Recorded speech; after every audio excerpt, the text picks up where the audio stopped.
histórica. Entonces la corrupción forma parte, no de un grupo social, no forma parte de una sociedad y de un grupo social, forma parte del ser humano. Sí, Es inherente al ser humano.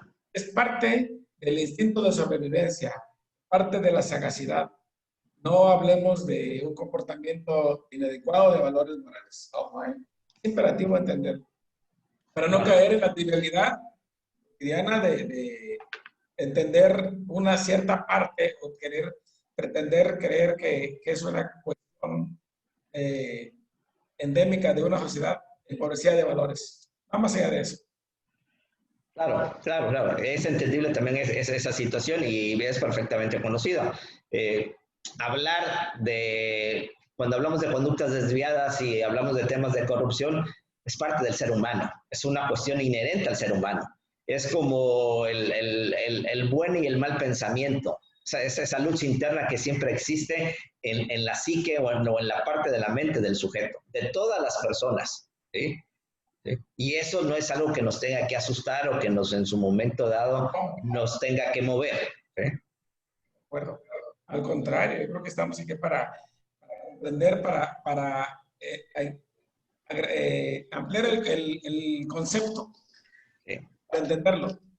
Así es, ¿no? Yo comparto ese punto de vista. Lo que pasa es que también en esa inercia de una cuestión de la aldea global es que pues obviamente la gente en su gran generalidad, pues obvio, y además también es correcto, lo engloban y lo asignan obviamente a esa, pero nada más lo hacen exclusivo, que es ahí lo equivocado, lo que no debe ser de esa situación de tipo cultural y social, no. O sea, hay que verlo desde todo un escenario totalmente integral, completo. ¿Eh? Y obviamente para verlo así, pues lo tenemos que ver desde el punto de vista del ser vivo, del humano, de su forma en su momento dado de pensar y de actuar. Es parte de, ¿sí? Es una cuestión inherente, es una cuestión natural, vamos a decirlo así.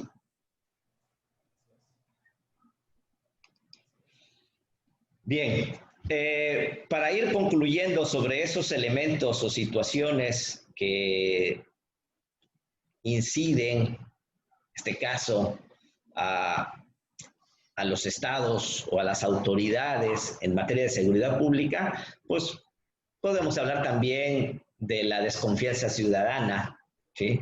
Es otra de las cuestiones que también al día de hoy suele estar en boga, e inclusive la ausencia de cultura de la legalidad, que es una de las cuestiones que hasta hace muy pocos años tampoco se hablaba demasiado, ¿sí?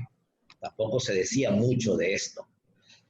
Ahora bien, dejando atrás estos elementos, no sé si ustedes quieran opinar o de agregarle algún elemento más, algún factor más que formen parte de este problema con respecto al tema de la seguridad pública. ¿Con eso nos quedamos o ustedes quieren agregar algunos más? Con toda confianza. Oye, porque nuestra lista puede ser tan larga o tan corta como, ¿verdad? O sea, y ahí nos va a llevar muchísimo tiempo. Nada más les dije, les voy a mencionar para lo que un servidor y para lo que los especialistas pues han enlistado y han tenido a la mano de decir, bueno, estos son los más, ¿sí? Los que se priorizan más, ¿verdad? Los que en su momento dado surgen más a la palestra. ¿Sí? A reserva de darle también el uso de la voz a los demás compañeros, yo creo que el simple tema de hablar de seguridad pública, que para a simple vista es una cuestión inexistente por el concepto, seguridad pública en la sociedad espera que el gobierno provea de elementos policíacos para tener en apariencia la imagen de seguridad pública. Un concepto mal entendido por el común denominador de la población. Es natural cuando hablamos de seguridad pública porque existe una Secretaría de Seguridad Pública. Y que quien quisiera, no andaban con tanta lamentación. Y no, ¿Y si tuvo COVID? No, porque no tuvo COVID. Ahí creo que una compañera está ahí en una charla telefónica, pero lo seguimos escuchando. Ok, gracias. Bien, el concepto de seguridad pública es muy importante importante, lamentablemente los gobiernos en todos los niveles no han sabido compenetrar en el intelecto del ciudadano cómo es que ha ido evolucionando el tema de la seguridad pública. La impotencia de la sociedad la vemos hoy reflejada en que cuando agarran a algún delincuente, los ciudadanos hacen justicia por su propia mano. Entonces, ¿por qué? Porque hay una aparente carente falta de seguridad pública. ¿Por qué razón? Porque el imaginario colectivo de la sociedad implica de que pues quisiéramos ver más policías recorriendo las banquetas de la ciudad, de alguna manera para mantener, dijéramos, un freno para las conductas delictivas. Pero estamos hablando de las conductas delictivas comunes, corrientes, zonas donde hay asaltos, focos rojos, zonas rojas, etcétera, etcétera. Hoy en día la seguridad pública, bueno, pues la hemos reflejado en las cámaras, en los centros llamados C5, C4, C11, dependiendo la circunstancia. La seguridad pública la hemos traído, la hemos transformado también en tecnología. Hoy en las grandes ciudades vemos que de repente los gobiernos, como la Ciudad de México, tienen un botón de pánico para una colonia, para un fraccionamiento, pero hay zonas que siguen siendo puntos ciegos que también entiendo que son importantes que el gobierno ha propuesto.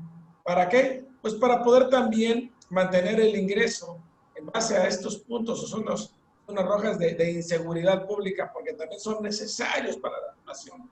Así como es importante tener una zona de tolerancia para efectos de cuestiones de prostitución y de vicio, también es bien cierto que la seguridad y seguridad pública forma parte del Estado, ¿no? de cada gobierno, de cada estado. Es bastante extenso el tema de seguridad pública. Creo que dentro de nuestros compañeros tenemos a un gran expositor, que es el licenciado Miguel Ángel Martínez Lestrade, el cual me da muchísimo gusto saludar. Creo que él tiene mucho que abordar, que aportarnos. Sin embargo, bueno, también quiero que compañeros hagan uso de comentarios para poder enriquecer. Sí, adelante, licenciado Isaías. Fíjate, buenos días, yo soy Isaías, bueno, ya tardes, Isaías Ramírez. Yo ayer estuve en un estado donde están llevando unas elecciones. Ok. Elecciones municipales, y yo fui a checar eso efectivamente de la seguridad pública. Entonces llegas ahí y la gente no se siente confiada, tanto porque ahí tienen un problema, hay una problemática. ¿Cuál es la problemática? Que los gobiernos municipales entrantes, y eso se ha manejado siempre, corren a los policías. Corren, así es, literal. Y llegan y ellos llegan y ponen a sus nuevos policías. No sé si sean policías de carrera o me traigo a 20 amigos y te pongo de policía. Y no generan esa confianza con la gente. Otro problema de ahí es que el que tiene el mando es la policía estatal. La policía estatal es la que te viene y te da la propuesta. Te da la propuesta de a quién poner. Ah, mira, yo te propongo es para que lo pongas de director. Le dicen al alcalde, el alcalde dice, bueno, si no lo acepto, ¿sabes qué? No, yo traigo mi director, porque no hay secretaría como tal, es una dirección. Entonces le dices, te dicen, y te retiran el apoyo. Si tú le dices, no, ¿sabes qué? Yo traigo mi director, ok, perfecto. Si te regalaban la patrullita, ya no te la dan. Si te brindaban el apoyo, ya no te lo dan. Entonces llega la desconfianza. Ellos, a final de cuentas, ellos son del Estado. Llega el gobierno municipal.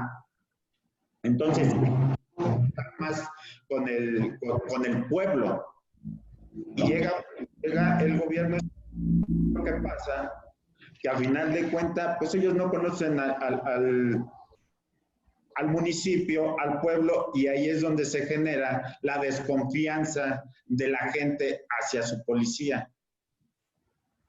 Entonces ahí también tenemos ese problema de seguridad pública. La verdad, yo ayer con otras intenciones, yo iba a escuchar, ver y digo, no, qué tristeza que no te puedo, uno que a lo mejor tiene el conocimiento en esos temas de seguridad pública, dices, no te puedo ayudar porque no voy a ser autónomo. Aparte, en los poblados hay policías comunitarias. Imagínate, para que haya policías comunitarias es porque no hay confianza hacia tu policía. Entonces, son muchos argumentos, mucho descontento, y ese es el problema que tiene el pueblo, el municipio, los gobiernos con ese tipo de seguridad pública. ¿Por qué? Porque efectivamente no llevas un modelo a seguir, no lo llevas y se pierde año tras año, se va perdiendo. Vas quitando a tu director, vas quitando esto y ahí se genera un caos. Claro. Es mi opinión.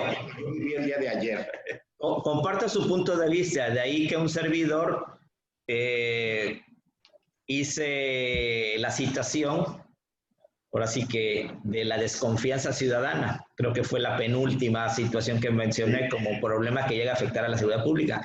La desconfianza ciudadana, que a lo mejor no le dan la importancia debida, pero que es un factor determinante o esencial para que las cosas funcionen de la mejor manera posible. No, yo estoy de acuerdo, o sea, estoy muy de acuerdo en los comentarios del licenciado Mateo, como el de usted, el licenciado Isaías, e inclusive quienes en su momento dado también quieran opinar, y yo creo que los demás compañeros están en esa misma vertiente, ¿no? ¿Listo?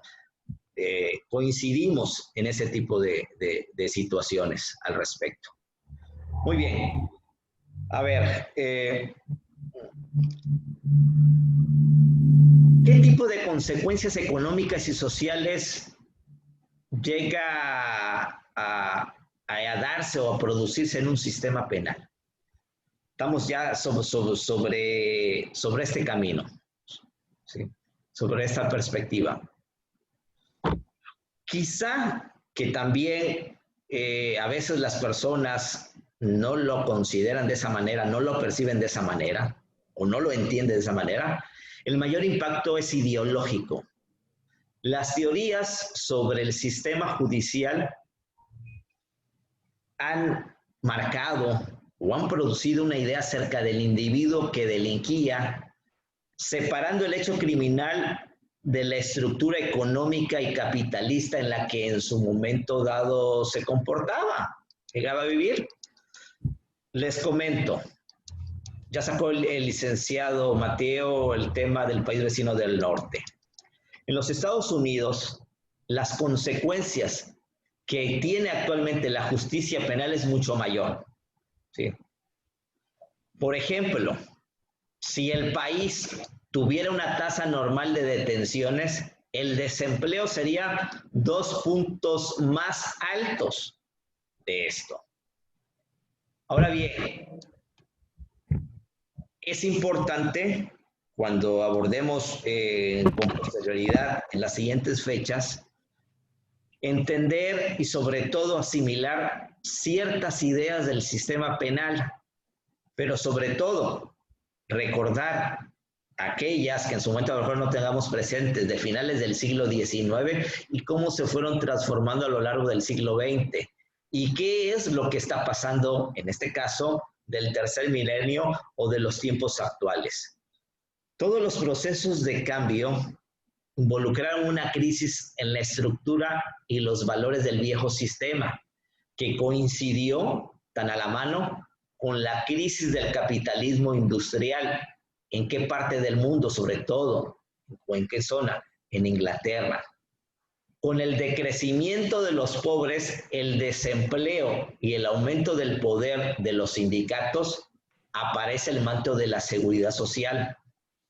En estos contextos surgen los nuevos desafíos y obviamente las nuevas ideas. Algunos intelectuales y reformistas se fueron adecuando, se adecuaron al nuevo contexto político. Otros más llegaron o siguieron insistiendo con la pureza de las teorías y fueron rechazadas. La nueva criminología de fines del siglo XIX, vean por qué dicen las nuevas criminologías, porque obviamente, ¿sí?, el delito es tan añejo prácticamente que nos tendremos que remontar a los tiempos bíblicos, o antes de. O sea, por eso los especialistas cuando hablan de la nueva criminología no están hablando ni siquiera de este siglo XXI, ni del siglo XX, sino del siglo XIX.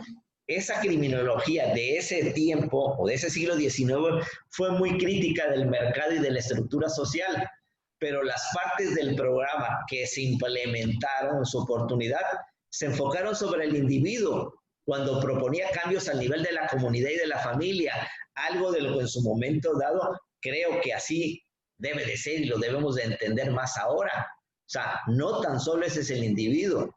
Y es por eso que tendría que formularse la pregunta en estos tiempos o el día de hoy, ¿por qué fracasaron los sistemas penales del estado de bienestar?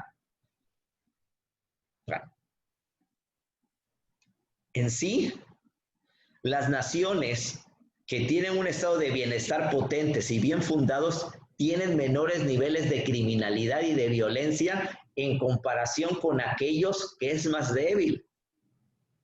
Pero si el éxito tiene que ver con la baja de la tasa de criminalidad, lo que no se observa en los trabajos realizados o en las investigaciones que se han realizado es que las medidas del sistema penal welfarista siempre llegan demasiado tarde, desafortunadamente.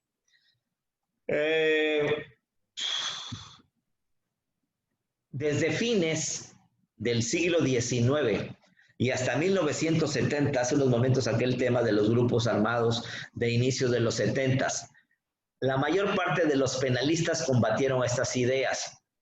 No solo los expertos, sino que muchos políticos progresistas pensaron que era un tratamiento barbárico. Lo impulsaban la gente que no estaba educada ni informada en el tema. Pero en los 90s, o más bien en los 80s y 90s, los líderes políticos en Estados Unidos empezaron a conectar con esas viejas actitudes y las abrazaron. Creían que ese debía ser la respuesta de apego a la ley. Ese fue el comienzo del fin del sistema penal welfarista. Ahora bien, hablar de delitos, de delincuencia, de criminalidad, de conductas antisociales, es diferente en cada lugar. Y esto tiene que ver con otro tema de gran importancia o relevancia. Y ojo, tanto que en su momento dado parece que es un tema que al día de hoy es uno de los preferidos, en este caso de nuestros gobernantes, el populismo penal. Por ejemplo, en los Estados Unidos hubo un momento, hubo una época en que se llegó a producir o se produjo que fueran encarcelados un número masivo de hombres pobres provenientes de las minorías. Cuando Michel Foucault, ojalá tengan la oportunidad, yo los voy a invitar a que lean sobre la marcha, les voy a decir qué artículos o qué obras de Michel Foucault, ¿verdad? Suele ser más interesante. Cuando Michel Foucault escribió el libro que les mencioné, de Vigilar y Castigar, en 1975, decía que el castigo se había convertido en una tarea embarazosa para el sistema judicial, algo vergonzante. Los jueces tuvieron que recurrir a argumentos científicos. Acaba de hablar el licenciado Mateo de los avances científicos y tecnológicos. El Estado, a través de las instituciones correspondientes, de los órganos impartidores de justicia, tuvo que emplear o recurrir a los argumentos científicos y criminológicos para justificar que lo que hacían no era castigar, sino que estaban reformando y tratando de ayudar al individuo. Al día de hoy, eso realmente es triste. Hoy en día ni siquiera se necesita esa coartada. El castigo severo pasó a ser la opinión dominante y una de las facultades que el Estado debe enarbolar. desafortunadamente, vea, no sé si con respecto a este comentario, ¿verdad?, coinciden o tienen un punto de vista diferente a Michel Foucault, a David Garland, ¿verdad?, o a grandes criminólogos que en su momento tenemos la oportunidad nosotros de consultar. Pero eso ha sido así, porque desafortunadamente, ¿sí?, la criminología ha ido de la mano de la política, ¿sí?, de lo que pretende o trata de pretender un gobernante en ese momento dado ejerciendo el poder. Y ojo, no sucede en Estados Unidos, más en unos países que en otros, ¿eh? Y estamos hablando de un país central, no un país periférico como el nuestro. Dijeran algunos en términos ya rebasados, tercermundistas, en vías de desarrollo. Yo siempre les he dicho a mis alumnos, oye, pues esas vías han de ser más grandes que las de Ferrosur, porque nunca terminamos de desarrollarnos, siempre hemos estado en vías de desarrollo y no tan solo nos hemos estancado, sino inclusive hemos retrocedido algunos pasos. Pero insisto, ¿sí?, el delito como tal ha entrado a un ámbito de perversidad donde no sería posible sin la mano, usted lo dijo, licenciado Mateo, sin la mano del gobernante, del Estado perverso, ¿sí? Porque el Estado es el que en su momento dado crea, tipifica, legisla a través de un órgano que todos sabemos desde cuando fuimos estudiantes en Derecho, de una asamblea legislativa, en el caso de nuestro país, de un Congreso Federal, ¿sí?, de una Cámara Baja, de un Senado de la República como Cámara Alta, y donde los legisladores, muchos de ellos, no digo que la mayoría, o algunos de ellos, suelen ser caprichosos y suelen ser ignorantes o con falta de conocimiento de ese entorno socioeconómico, de ese entorno social, de ese entorno inclusive criminológico que en su momento dado ha dado como resultado la situación que al día de hoy tenemos. Entonces, el delito como tal, ¿sí?, es un factor, no tan solo de gran interés económico, sino es un factor de perversidad que es usado y manejado en base, obviamente, de los intereses de esos grupos hegemónicos, ¿verdad?, o esos grupos elitistas de poder. ¿Quién dice al día de hoy, y siempre ha sido así, quién dice que al día de hoy una conducta es sancionable, es tipificable, es antijurídica, punible, ¿verdad?, y culpable? Pues el legislador que lo crea. Por eso al inicio del curso, ahorita en el doctorado, les dije a sus compañeros, quienes no se habían conectado, servidor nunca va a estar de acuerdo con un derecho penal endurecido. No nos lleva a nada. Penas más fuertes, más severas. Cuando un servidor, nosotros tuvimos el primer curso de Derecho Penal o de Teoría del Delito y después de los delitos en particular, nuestro Código Penal comprendía y contenía como pena máxima, no me van a dejar mentir, 30 años de prisión. Esa era la pena máxima en el estado de Veracruz, ¿sí?, para aquel que en su momento dado solía equivocarse de tal que se hacía merecedor, ¿verdad?, a esa pena. Al día de hoy hay penas de 70, 50, el juez le aplica 100 años, 130 y tantos años. A ver, qué increíble es esto. Es por eso que en Francia, en el tema de Florence Cassés, pues obviamente se espantaron. ¿Y estos tipos qué ondas con los mexicanos? Con la pena que le habían aplicado inicialmente de 90, después obviamente en el recurso se lo bajaron a 60 y al final libre y llegó como heroína, queda claro, ¿sí? Bueno, para Francia y para muchos países del primer mundo, los países centrales, las cosas no se resuelven con penas excesivas o demasiado severas. Un servidor siempre ha pensado en el derecho penal mínimo, menos conductas a tipificar, con sanciones acordes, obviamente, que sean proporcionales al delito. Ya lo decía Francesco Carrera con la escuela clásica, penas proporcionales al delito. Al delincuente no se le asusta, obviamente, ni inclusive con la pena de muerte. En el país vecino del norte, los estados que no la aplicaban, que la aplican, cuando la llegan a aplicar, en lugar de incidir, de inhibir la conducta delictuosa, se dispara la criminalidad, se dispara, ¿sí? Entonces, vean el factor que eso produce. De ahí de mis comentarios. Adelante, licenciado. Gracias. Retomo la palabra agradeciendo el favor de la atención de mis compañeros. Yo creo que el propósito de este doctorado es llegar al razonamiento de que debemos de quitarnos la idea del cambio por la idea de la evolución. En teoría del delito, bueno, si nos vamos a la historia, vamos a llegar a la ley del talión. Si vamos avanzando a lo largo de nuestra historia, vamos a tener puntos rojos como Brasil, con las favelas, cuando tuvieron que matar. Hoy en día, los linchamientos que hacen las personas, las turbas, cuando tienen la posibilidad de agarrar a un delincuente. Vivimos actualmente en un estado tan criminalizado que no vas a ser delincuente si a la vuelta de la esquina se voltea un camino de víveres, ricos, pobres, estudiantes de universidades y hacen la rapiña. Sí. El ser humano está evolucionando. La palabra castigar o cuestiones penales también sirven para enseñarnos de que la pena de muerte, las cadenas perpetuas no solo sirven, solamente sirven para que el ser humano evolucione dentro de las cárceles. Se crece en el castigo. Yo creo que hay que evolucionar respecto al castigo penal, a las penas corporales, pero hay que evolucionar también respecto a las teorías públicas.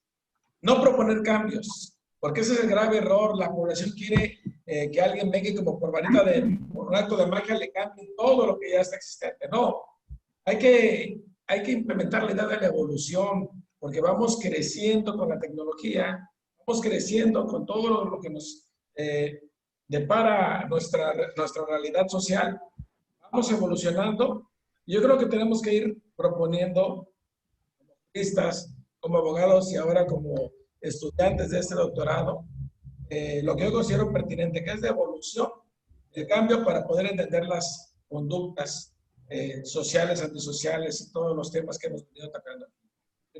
De tal manera que, a reserva de lo que digan mis compañeros, yo creo que la gran idea o la gran propuesta debe de ser quitar la palabra cambio, implementar la evolución e ir poco a poco considerando cuáles son los factores que nos pueden llevar a ir avanzando como sociedad y a que el propósito que todos los seres humanos tenemos en la sociedad, en cualquiera de ellas, es que el índice delictivo cambie. Y como consecuencia, el sentido de esta evolución, pues tengamos una sociedad más apacible, tranquila, en la cual tengamos confianza, podamos convivir y coexistir unos con otros. Claro, gracias, muy amable.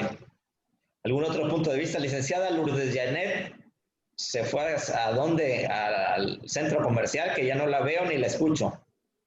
Aquí estoy escuchando al licenciado Mateo. Ah, muy bien. Que en penal no me desconectaba, apenas me estoy enrolando con el penal otra vez. Así que Okay. estoy tomando notas, ¿eh? ¿Segura? Segura. Es más, habló del licenciado, del doctor César Augusto, de Augusto Sandoval. Y yo sí tengo los más que los voy a buscar. Tengo los dos libros. Porque me dio casi. Bueno, no me vaya a quedar mal, porque la tengo, vaya, ahora sí que en estima. No me puede quedar mal, una de mis mejores alumnas de la maestría en Coatzacoalcos.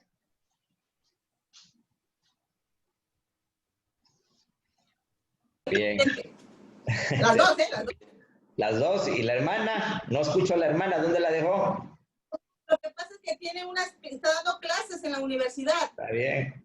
Que le cruzaba el horario, pero nada más que pudiera y ella se conectaba. Está bien. Todavía me acuerdo que las tenía que separar en el salón de clases para que no hablaran demasiado, Pero sí. Sí. Bueno, no la voy a ventanear aquí delante de los demás compañeros. Después no me vaya a querer no saludar. Está bien. Bien, a ver, ya para finalizar, se nos viene el tiempo encima. Muy amable, gracias. Es importante, ¿sí? Estábamos hablando del país vecino del norte, de cómo está actuando, cómo ha actuado y cuál es su forma de pensar. Y es entendible, porque ellos son, si no los creadores, aunque se dicen los creadores, ellos han adoptado y han comulgado siempre con la teoría del pensamiento único. Esa es su doctrina. Los estadounidenses o los gobiernos de ese país siempre han creído y han pensado lo que es bueno para Estados Unidos es bueno para todo el mundo. Yo les he dicho que eso no funciona así, ¿sí? De hecho, uno de las obras de David Garland, que tiene que ver con el control de las clases peligrosas en el sistema penal británico del siglo XIX, ¿verdad? Hace muy bien alusión, obviamente, o se puede equiparar a lo que sucede con el país vecino del norte. Las clases peligrosas o enemigos convenientes del sistema penal, ¿sí?, van evolucionando, como bien dijera el licenciado Mateo, dijeran algunos otros, van cambiando a lo largo del tiempo. Los Estados Unidos de Norteamérica, las clases peligrosas mutaron desde los jóvenes afroamericanos varones a los musulmanes y latinoamericanos al día de hoy, sin que obviamente veamos, tantos ejemplos hemos tenido en este 2020 con casos y eventos de violencia policial, sobre todo enfocado, dirigido, en este caso, a la raza o a los jóvenes afroamericanos. Los peligros siempre han dependido y dependen de cómo funciona un sistema económico y social. No es algo intrínseco a un grupo particular. A comienzos del siglo XX, algunos teóricos, eso así lo enfatiza Garland, advertían que había clases peligrosas porque decían no estaban preparadas para el trabajo o eran mentalmente pobres y no se les podía enseñar ni incorporar al grueso del tejido social.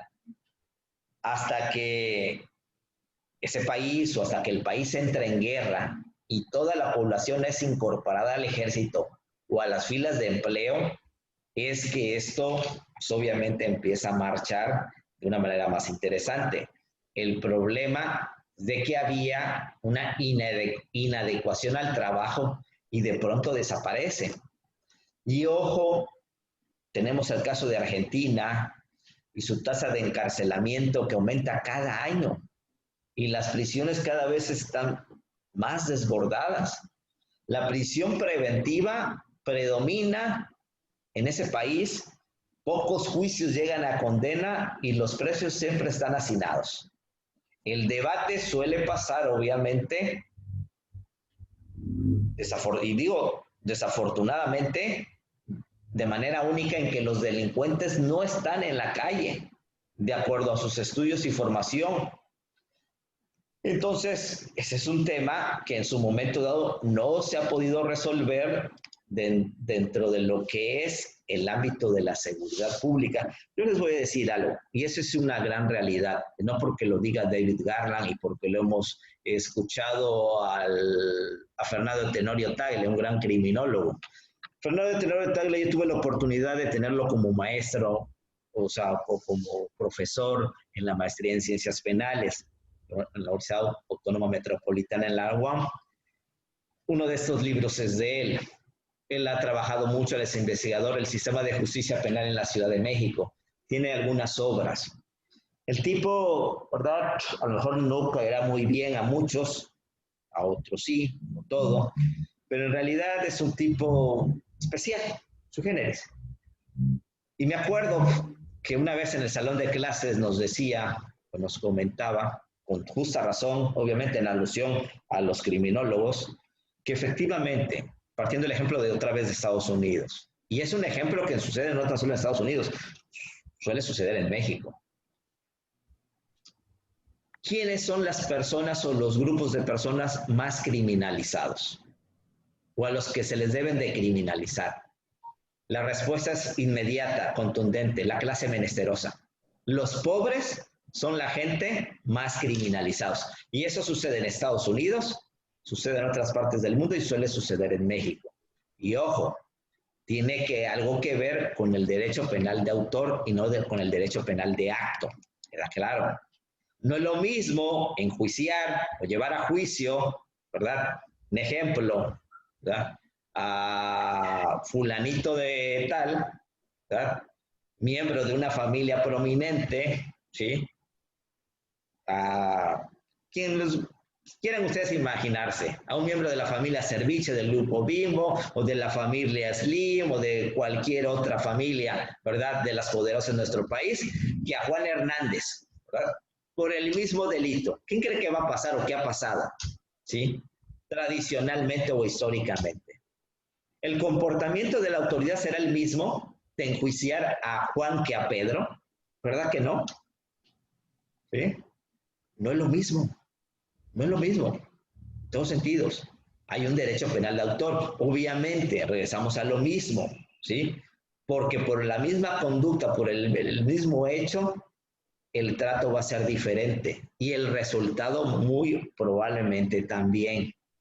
Y hablando de la criminalización y hablando de criminalidad, la clase menesterosa es la que sale, ¿verdad?, más endeble o la que está en un alto riesgo, sujeta obviamente a sufrir los embates de las instituciones encargadas de procurar impartir justicia en nuestro país. Eso ha sido, es y no sé si seguirá siendo, desafortunadamente.